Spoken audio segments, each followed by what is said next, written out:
UGD coming at you with what I look for when buying a used firearm. This is from iPac 9mm. He asked, what do you look for when you're buying a used firearm? And I said, you know what, fella? I'll go ahead and shoot a video on that and tell you all about it. These are 3 guns that I've purchased this month. We've got an FNS, drink it in, guys. We've got a Taurus PT 809C, and then if you've seen the video, the Remington RP9. Oh, I'm getting to where I love that gun.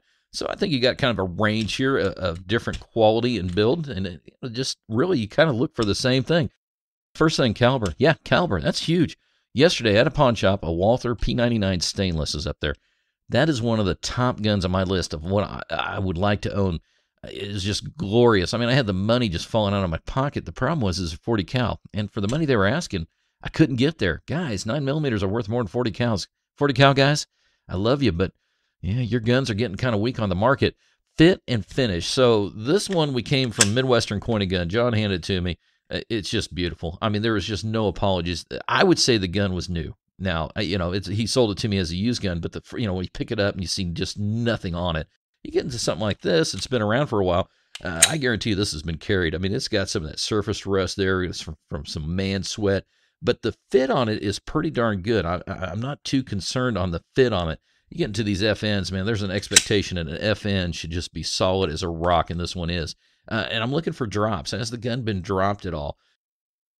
Does the polymer show anything that tells you that it's had a ding here or ding there or the metal? I've actually had crushed sights before. Yeah, that tells you it's been for a ride. So, yeah, checking to see if it's been dropped. I don't know if that's going to hurt the gun's function, but it does hurt the value. The surface rust does hurt the value. The next thing is it cycling? Is it doing what it should do? So you pick up this Remington, is that slide lock going to grab, and can I drop it? Of course, this side doesn't work at all because Remington doesn't know how to design a gun. But yeah, is it functioning? Next thing is dry firing. Always ask before you start dry firing stuff. You know, some owners get kind of crazy about it. So, can I dry fire it? If they say yes, dry fire the gun. If they say no, I get a little bit of waspy there. But yeah, this trigger on this Remington trigger, it's better than a PPQ now. I'm not kidding. This thing is just awesome. So you're feeling for that function, that reset. Does it feel like it's working properly? I buy too many guns to do this anymore, but if you're looking for something to make sure it does work and it's just got a firing pin, put a pin in there and just pull the trigger. Yeah, that tells you right there. Firing pin is a working on that hot rod. Another thing you want to check is safeties. Do the safety work? Yeah, put the safety on. Does it work? Does it keep it from falling? And decockers. Love my decockers. God, you just can't get enough of decocking. That hammer out and push on it. Yeah, give it a good push. See if you can get that hammer to fall without touching that trigger. That tells you somebody's been in there walking around, especially in revolvers. Guys get in there and think, oh, I'm going to polish this up real nice. Yeah, so is everything functioning, working? All right, so we got fit, finish, it's functioning. Next thing is I want to take the gun apart. Yep, I'm going to tell the guy I need a field strip on that. And if he says no, just pass. I mean, obviously he doesn't want you looking inside. If you don't know how to field strip the gun, ask the guy, would you please field strip it so I can take a look inside? And we'll use this one because this is really a rough gun. I mean, it's been around the block. So just like in my videos, I pop out, look at that guide rod first off, any bends, anything looking wonky on it. Does it look normal? Does it look like it's all together?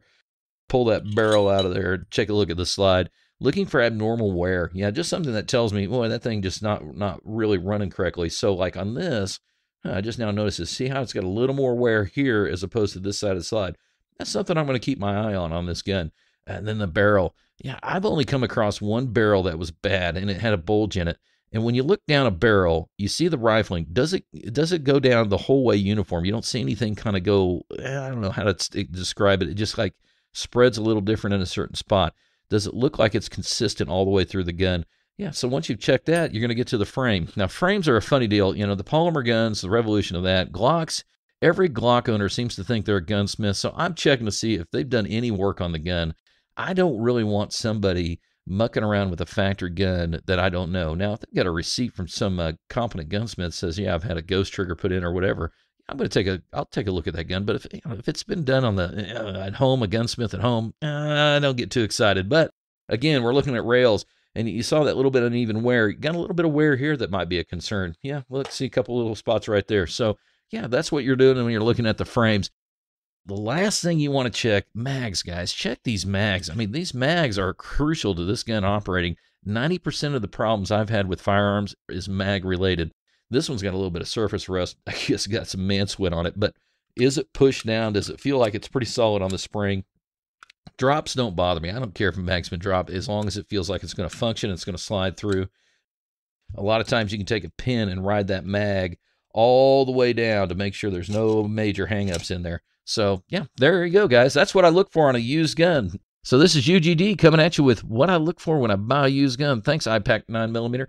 If you liked the video, hit the thumbs up. If you thought he is out of his cotton picking mind, hit thumbs down, and please subscribe.